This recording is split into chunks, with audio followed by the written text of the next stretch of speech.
A manslaughter case involving a former Sonora Behavioral Health employee has been dismissed. 28-year-old Bryce Coleman turned himself into the Pima County Sheriff's Department last month for his alleged connection to the death of a patient. Then a judge dismissed that charge during a preliminary hearing yesterday.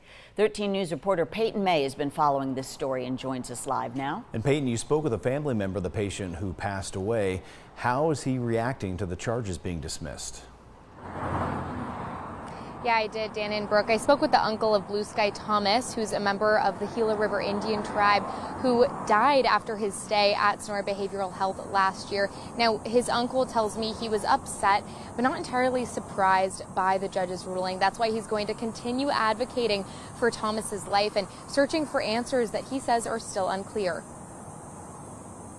Disappointed, very sad. It was an emotional day yesterday. For nearly 8 months, Shannon Rivers has been waiting for answers regarding the death of his 44-year-old nephew, Blue Sky Thomas. Bryce Coleman, a former Sonora Behavioral Health employee, was arrested on manslaughter charges in connection to Thomas's death just 3 weeks ago. But in a preliminary hearing yesterday, the case was dismissed.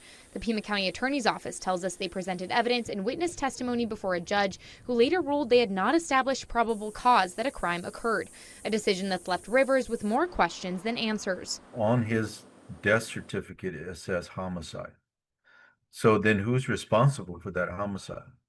That's the question that I think that we ultimately have. Thomas checked into Sonora as a patient on October 2nd of last year and died from blunt force injuries after what the Pima County Medical Examiner's Office says was an altercation with staff. His autopsy report reveals he suffered spine fractures, a liver laceration, and missing teeth. He was pronounced brain dead at a nearby hospital 1 day later, and his death was ruled a homicide. The family's attorney, Jennifer Cascio, says the judge's ruling was a surprise, but that it doesn't change their goal. Regardless of the fact that we may have a disagreement with the judge's ultimate determination, there still was testimony on the record. There was people who testified under oath. There was evidence presented, and that evidence is not going to change. She's helping the family move forward with pursuing a survival action and wrongful death lawsuit against the facility, which Cascio says will be made stronger with additional evidence presented during the hearing. We are going to ask a lot of the questions that are open-ended. Why did Sonora have policies and procedures that weren't followed? Why didn't they have adequate training? And why didn't they prevent these circumstances from occurring where Blue Sky would still be here today? In a previous statement sent to 13 News, Sonora Behavioral Health wrote they, quote, maintain a strict zero-tolerance policy for any conduct that compromises patient well-being or the integrity of care, adding they extend their deepest sympathies to the patient's family. I reached out again today asking for a response, but have not heard back.